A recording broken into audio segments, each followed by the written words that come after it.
Hatch date, we're probably looking at about mid to late May. I don't have the exact date for the simple fact that I don't monitor the nests that closely, so I can get an exact date. We try to leave them quiet and peaceful and doing their own thing throughout the nesting season. And to be honest with you, since we never go into the nest um, when they're in courtship and just starting to lay, because we don't want to disturb them. Because if we disturb them, then they could very well abandon the nest, which means no babies could hatch. And so about the only thing we do is we can park a quarter to a half a mile away with a spotting scope and watch the parents' behavior and get kind of a rough idea, usually within just a few days, as to when they started to lay and when they hatched. The day he joined the foundation was July 1st. And so he's was full grown. He was out of the nest. He was flying free, a completely wild prairie falcon, feeding himself when we trapped him. And please understand, you have to have proper state and federal permits and all that kind of stuff to legally be able to do that. And so he joined our family as one of our wildlife ambassadors and one of my personal falconry birds on July 1st. Common name is Prairie Falcon, and the reason we call them a Prairie Falcon is because of the habitat in which they prefer to live. They prefer really vast open deserts and relatively small cliffs. And so we have a lot of that habitat here in southern Utah, where the peregrine falcon loves canyons with 1,000-foot cliffs is their preference. The prairie falcon prefers a lot more of an open space. And so, we call them prairie falcons, or some people call them a desert falcon. The scientific name is Falco mexicanus, which is obviously the Mexican falcon. And the reason, again, for that is I believe they were originally discovered in Mexico because their territory ranges all through Mexico, across the western United States, and clear up into Canada. And so they are a Western North American falcon. Group is the falco, it's the falcons, and we have several different kinds of falcons, not only here in North America but throughout the world. And there's some basic characteristics that qualify them as falcons, such as, if I can get a little closer here where you can see those beautiful black eyes. All falcons have black eyes. Now hawks can have brown eyes, blue eyes, orange eyes, yellow eyes, red eyes, but all falcons have black eyes. All falcons have a stripe that comes down below the eye, and you can see his very bold stripe coming down. Some of the falcons, the stripe is extremely faint, and it's maybe like one little tiny line of feathers that's almost invisible. Other falcons, like the peregrine, the stripe is so bold on their face that it covers the whole head. But they all have the stripe. And then all the falcons have pointed wings, and so we can show you with Piper here. Set her in here. Let's get him down a little lower. You can see his wings beating, and it has beautiful pointed wings, and that again increases his speed.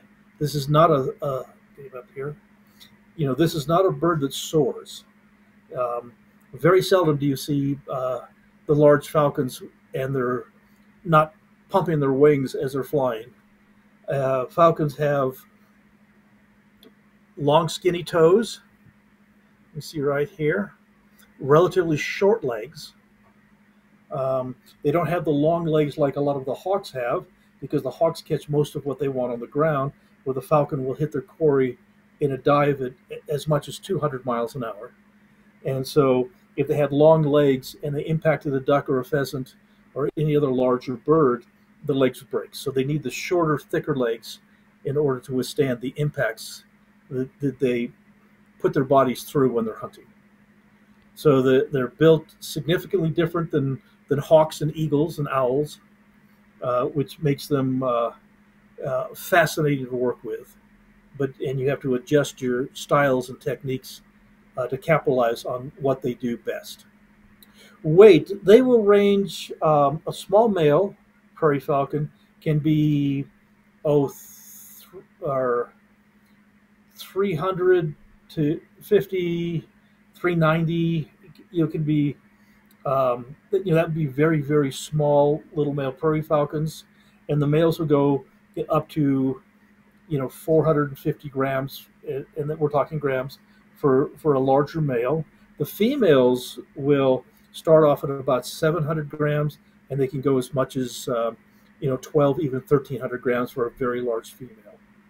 And so the females are significantly larger than the males. Wingspan, again, this little guy, his wingspans are close to about 2 feet, about 24 inches. A large female's wingspan could be closer to 3 feet. Diet, mostly small birds and small mammals.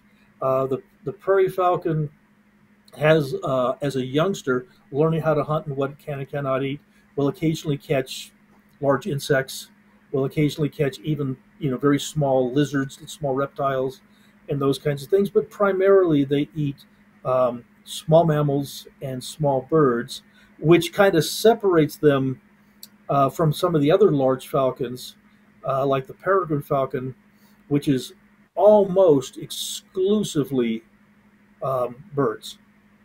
And so the prairie falcon, because of where it lives out on the deserts, it is primarily hunting a wider variety of foods than the peregrine. Activities, the prairie falcon basically is either sitting on a cliff face, relaxing, watching the world go by, or they're in the sky, flying at relatively high speeds, at significant altitudes, looking for flocks of small birds down below them. And when they spot a flock of small birds, the falcon will roll over, dive vertically, like I said, at speeds that they can come up to 200 miles an hour. And with their feet, they hit the small birds in the flock, knocking them down to the ground, flying down, and then having their breakfast, lunch, dinner, whatever time of day that happens to be. And so, like all apex predators, they want to burn as few calories as possible. And so when they're not hunting, they're usually just kind of sitting in a place that is cooler and quiet and safe until they need to eat again. So they're pretty much a couch potato. I'm Piper. Piper is a bit unique in that Piper is one of our wildlife ambassadors as well as one of my falconry birds. And so our hunting season is September through February, when I take Piper out, let him fly, thousands of feet in the sky, go up into the clouds, and then I flush ducks, pheasants, pigeons, whatever the quarry is that we have available to us, and Piper hunts that way, just like every other wild falcon.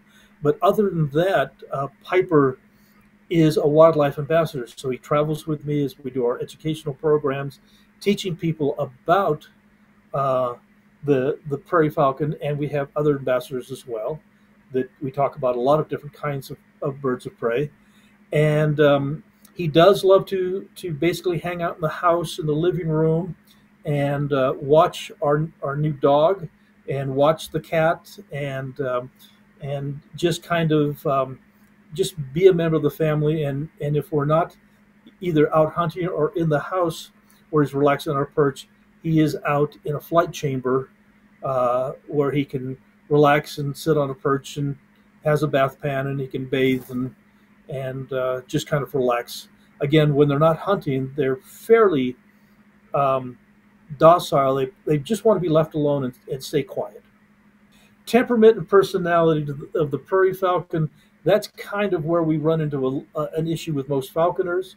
The prairie falcon is generally speaking, a little more high strung, a little more instinctive, and a little more complicated to work with than some of the other large falcons. I mean, the peregrine falcon, the deer falcon have a much more stable personality and disposition. This is why falconers, don't really enjoy prairie falcons as much, because they can be more complicated to work with. But I'll be honest with you, I love the prairie falcon for the simple fact that the quality of flight that I get out of a prairie falcon in my opinion, is better than a peregrine. The style that I really like to see and participate in, and so they they can be somewhat difficult and complicated and high strung and so most falconers when they try to fly a prairie falcon and they decide this is not the best bird for their falconry. They would prefer a peregrine or a gyr or a hybrid peregrine gyr or something along those lines that have a little more of a docile personality. Um, but Piper is probably the sweetest little prairie falcon that I've ever had, and we just love him to death. Well, basically, story of arrival is that we uh, went out and certainly got our capture permit and got all of our permits and stuff ready to go. And I was going to acquire a prairie falcon from the nest, but then I decided, you know what, I really would prefer to fly one that is full grown and wild and feeding on its own. And so we um, have several nesting sites in the area. We have a lot of prairie falcons here, and so one prairie falcon nest in particular that I've gotten some wonderful birds from over the years, and so so I went and checked on that nest site, and the young prairie falcons were flying, which I was quite certainly would be flying, and so they were flying around in the canyon and chasing each other and screaming at mom and dad and begging for food and that kind of stuff. And so I decided I would wait till they were flying and eating on their own and eat what we call passage birds. And so we trapped him as what we call an early passage bird, where he could fly around and feed himself, and he was a full-grown bird, so there was no chance that he would imprint on humans. And so we went out early in the morning and set up the trap station and backed about a quarter mile away and sat with the spotting scope and watched. And I'll be really honest with you, I thought I missed it. I thought, okay, it's 7 o'clock in the morning. The falcons are here. They're out probably in the desert, hunting. And so I sat there till about 9 o'clock in the morning, and nobody showed up, and it was very quiet. And I'm going, okay, the falcons have left their nest, the nest site canyon where they were, and they're spread out through the open desert. And we'll still be able to catch one, but it's going to be a little bit more complicated to drive along and watch the power poles and see if we can spot a falcon and set up the trap station and catch them. And we do that's all part of what falconry is. And then all of a sudden, I hear a falcon calling, and it was a female. It was his sister, and she called and she flew up into the canyon and landed on the cliff faces, and she was making noises and so I kind of watched her, and then I watched about three other falcons come in the canyon, and so they were coming back after being out on the desert for a few hours, and they came back up to the nesting area, and then all of a sudden there's a little prairie falcon caught in my trap station, and so I drove up there real quick and jumped out of the car and got him freed from the trap station, and I was really hoping for a male instead of a female. The females are significantly larger, but I love the way the males fly. It's so much fun to watch them fly, and the males are they're not as long-winded, and so they don't go as far away. A little easier to keep them within range. So we really wanted a male, but it just depends on what we catch.